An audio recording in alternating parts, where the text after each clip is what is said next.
Comment dire non? Bonjour les amis et bienvenue dans les secrets de Chronos.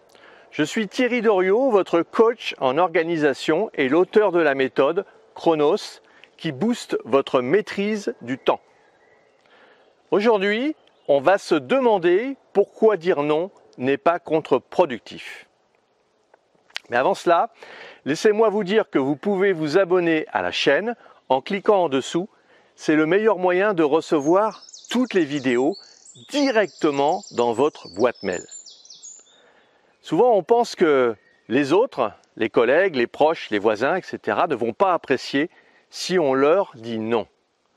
Dans la journée, nous ne disposons que de 24 heures et on peut raisonnablement affirmer qu'une fois avoir enlevé les heures de sommeil, de repas, de transport, des courses et des tâches ménagères, il ne reste qu'une dizaine d'heures pour les autres.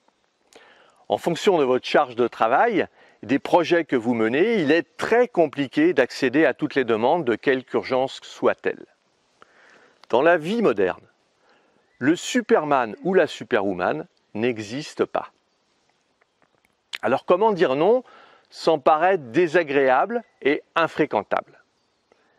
Il n'y a pas de recette miracle, par contre, éduquer son auditoire est la clé pour être plus efficace, aussi bien dans la sphère personnelle que professionnelle. Le mécanisme est identique. Je vous propose une série de 6 questions pour savoir si le non s'impose. Premièrement, quelle est l'urgence de la demande? Deuxièmement, quelle est l'importance de la demande? Troisièmement, cette urgence fait-elle partie de vos priorités et de vos objectifs? Quatrièmement, pouvez-vous y répondre rapidement par rapport à votre agenda? Cinquièmement, pouvez-vous différer votre réponse ou votre intervention ultérieurement? Et en 6, vous ne pouvez pas y répondre, comment formuler un non pacifique?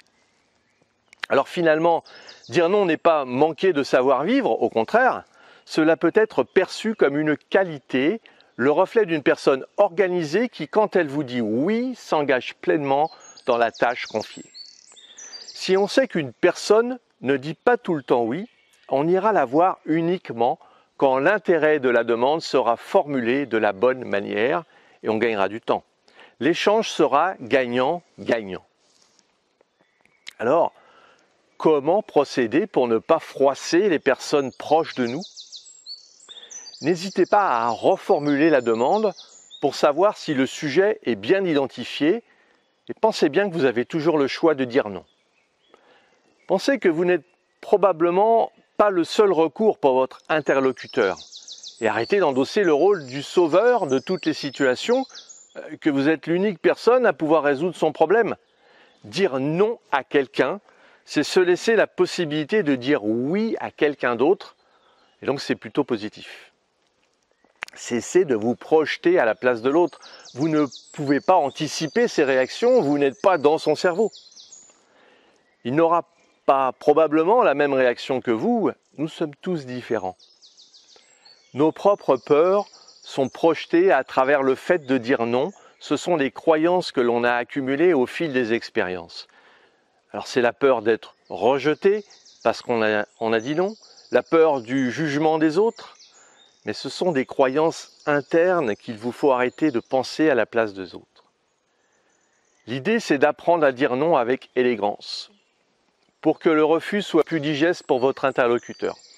Un exemple, j'entends ta problématique, mais j'avais prévu autre chose, donc je ne vais pas pouvoir accéder à ta demande. Travaillez sur votre authenticité, cela s'apprend et cela demande de l'entraînement. Pour réussir, commencez à vous dire non à vous-même, non pour regarder par exemple une série alors que vous avez mieux à faire. Ne cédez plus à la facilité, cela demande de la discipline, mais le mécanisme mis à l'épreuve, votre cerveau se souviendra que vous avez dit non. Alors la discipline n'est pas un gros mot, et sans aucune discipline, on ne va pas très loin. Puis n'hésitez pas à déléguer progressivement aux autres pour libérer du temps. Demandez à vos enfants d'aller chercher du pain, à votre conjoint de descendre la poubelle. Plus tard, quand vous aurez ancré en vous cette possibilité de dire non, alors vous pourrez dire non à votre patron, à votre conjoint, à vos enfants, pour vous dire oui à vous-même. Soyez vrai et aligné avec vos valeurs. Votre temps doit être utilisé pour servir vos intérêts, ce qui vous permet de faire un pas de plus vers votre liberté. J'aimerais vous poser une question. Arrivez-vous facilement à dire non? Dites-moi en commentaire si vous rencontrez des freins. Je vous répondrai rapidement. Si vous avez apprécié cette vidéo et vous pensez qu'elle pourrait aider d'autres personnes, mettez un pouce bleu et partagez ce contenu.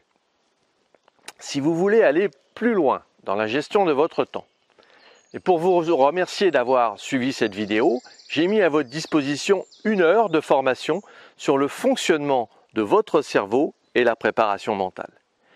Laissez-moi votre meilleure adresse email pour que je vous l'envoie. Et retrouvez-moi sur le site internet www.lessecretsdechronos.com. À très vite les amis.